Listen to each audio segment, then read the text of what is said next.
Hey guys, Teach Me Grappling, Brian Peterson here. Guys, tonight I wanted to film a technique for you. Working on the horn drill, wanted to work on it, but I'm having some real hard times with my camera right now. It's a little upsetting because it's the new GoPro. I don't know why, but it's been happening for a while. There's some people say there's like a filter. I don't know what's going on, but it's starting to create a lot of movement problems. So, and then the filming we had tonight, we just didn't get the best shots. I wasn't so happy with the technique. I just didn't feel like it was fluid and it was easy enough. I'm sure if you guys saw it, you guys would probably think it's great. But there was a lot of good stuff in it, but I just wasn't happy. Like, as an artist, I didn't feel like I wanted to put it out. Maybe someday I will, I don't know. But the shots weren't the greatest. There was a lot of details missed from the shot, from the angle of the camera. And then the movement was just, it was creating lots of bad, just looked bad. So, sorry I didn't run it. But thought I would tell you guys a story. So I want to put something out and entertain you. So, guys, today I'm going to give you a Jean LEBELL story. And maybe I shouldn't do this. Maybe I should wait until I have a partner so I can actually show you some of the positions. But listen to this story. This is my Jean LEBELL story. Hope you guys enjoy. It may not be as juicy as the whole Steven Seagal, Jean LEBELL choking him out and making him pee or poop his pants or whatever he did. But it's pretty cool, Jean LEBELL story. So back in 1998 is when I first met Jean down at Go Course. And, I just popped in for a Monday night class. And Jean was always, every Monday night he would come out and teach a few moves. And, I was a wrestler and I want to say, I think Carl Persian was probably maybe 16, 17 years old. It's hard to remember. But he was young. He was younger than me. And anyway, he might even have been 15. I can't remember. Anyway, about 98. I'm training. I'm working out with the guys, and then Jean LEBELL stops the class, and then calls everyone over. And he calls everyone over, and he points at me, and he pulls me out to be his uke for the technique. I'm going to be his dummy partner. So I'm there, and he says, grab me in a single leg. And so I shoot a single leg on him. Not hard, of course. I already know how to drill. I'm fairly well experienced even in 1998. I've been training since 93. So I'm fairly experienced. I grab him in a single leg, a wrestler's single leg. And he says, no, not like that. Not a single leg like that. That's not a single leg. And he basically wanted me to put my head on the outside. So in my mind, I was like, well, that's a high crotch. And but he called it single leg, which it is, just semantics. But so I grab a high crotch, and he puts a crossface on me from the high crotch. I'm being a good partner. He's much bigger than me. I probably weigh 132 pounds, and he crossfaces me and just turns my neck all the way around, and I go with it as much as I can, and he spins my head all the way around with his forearm and cranks my neck and pulls it into his chest and makes my head go forward, and I just feel my neck go pop, pop, pop really, really bad. And, I tapped, and he probably let go after the 7th or 8th tap. It was very rough. It was really bad. And first feeling I had was I was pissed, but at the same time very respectful. This is Jean LEBELL right here.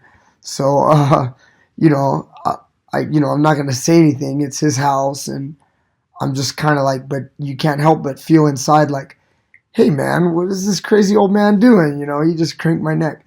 So anyway, a lot of people out there that have messed around with Jean, they know that he can be a little brutal. Maybe not nowadays because he's getting way up there in age, but back in the day, dude, he was a rough dude. And so he cranks my neck. So anyway, I just give you that story for context. Then, flash forward about 10 years later. Okay, it's about 2008, and now I'm the fight team coach at Big John McCarthy's. I train MMA guys, I train Jiu-jitsu guys, I train wrestlers, and even more experienced. And I'm a black belt in Jiu-jitsu and all that. So I actually drive to my hometown in Oxnard, and when I drive down there, I believe it was to just go see some friends or whatever. I end up seeing a school. It says grappling, and it's open, and it's late at night, like in the evening, like maybe 8 o'clock, 9 o'clock in the evening on like a Friday or a Saturday. And I decide, it's a school in my hometown. I just want to go check it out. So I drive into the parking lot, park, and I go inside, and I'm like, who is this? Like, I want to know who's teaching there. And I walk inside, and there's Gene LeBell with his wife. And, okay, so I go inside, and Gene LeBell's there with his wife. And the guy who owns the school is like a karate kung fu guy, traditional martial artist, who is using Gene LeBell's name to promote his school. So he's basically becoming an affiliate. But I know this guy, and this guy's not, he's not a grappling guy. He doesn't really know much at all. Pretty standard traditional martial artist that is kind of a little bit of a charlatan, let's just say. Anyway, I mean, to each its own. He could make money however he likes, and I'm sure he builds confidence in children and stuff like that. But as far as for reality self-defense, it's not exactly the most effective teacher. So anyway, so Gene LeBell's there, and I'm like, hey, Gene, what's up? Of course, I've known him for years now. I bump into him all the time at events, but he still never remembers me. It's like crazy. He remembers my face, but he can never remember my name. Doesn't matter how many times I've shaken his hand and introduced myself, and right in front of like Big John McCarthy. It doesn't matter. It's like he never remembers, but he just recognizes my face. So he goes, "Oh, you're Big John's guy." So anyway, we kind of catch up, and then what ends up happening is there's nobody else there. I think he had just opened, and they were just talking. And the guy who owns the school had his wife there, and Gene had his wife. So the three guys, we all start going over techniques. And it's basically me and Gene swapping techniques with each other for about 2 hours.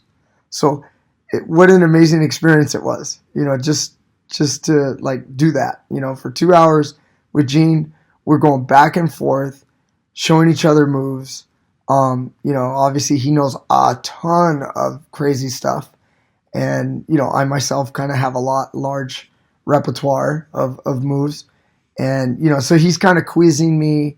And, I don't quiz him, but I occasionally show him some of the fancier things that I do that are kind of newer school. And, he's quizzing me on stuff. So I get in the mount, and we're using this karate guy as the dummy partner. And I know to not even let Gene get close to me because of the past. 10 years earlier, he cranked my neck. It was so bad. So I know how to keep my distance. And also, I'm no longer 132, 135 pounds. I'm a little bit bigger now.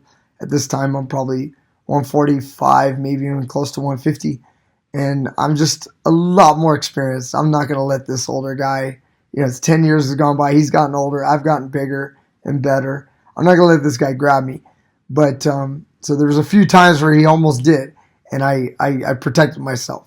But anyway, I'm get on top of this guy, and he's asking me to do some moves, like kind of like an arm triangle position, like a Americana in the mount. And he's trying to ask me to do a wrist lock, and he wants to see these other things. And so I did a wrist lock. I did it, but I didn't do it the way he wanted me to do it. And so he goes, "No, not like that. Let me get down there and let me show you." So Gene LeBell gets on top of this karate guy. I'm not going to let him show me on me. And he's going to show me on his guy. He gets in the mount, and he grabs the guy and he does this like wrist lock, right? And, it's just another modification and I wasn't familiar with. So he shows the move and then he goes, and then if that doesn't work, you can do this. And he leans down. He's in the mount. He's got this move where he's got the guy's head encircled in the biceps. He leans down and takes a huge bite. And he bites the guy's ear. The guy screams out in pain. Swear, bites him right in the ear. And he goes, hey, Gene, and Gene gets up off of him.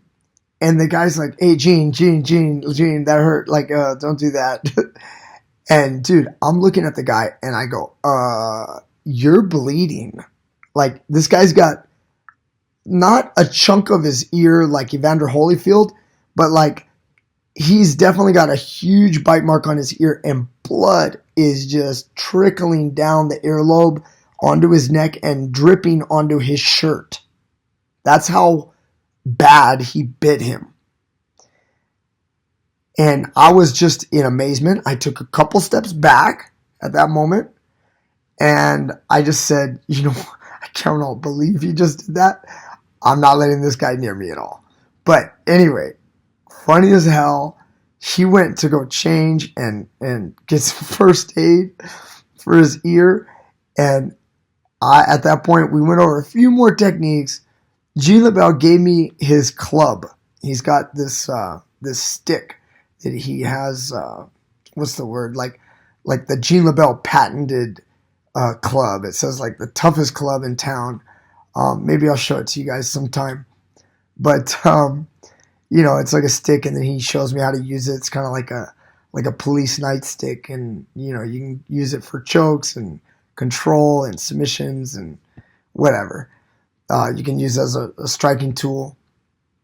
Anyway, it was cool. So he gave me one, and that was it. The end of the night, and then just want to say, probably about maybe a year ago, I bumped into Gene one more time. Actually, I bumped into him multiple times, but I bumped into him again, and I had a long conversation with him for about an hour at an MMA event. He's a judge for MMA events, and I had a conversation with him, and I decided to say, hey, Gene, do you remember when you bit this guy's ear? And it's funny, he goes, no, I don't remember, but that sounds like something I'd do.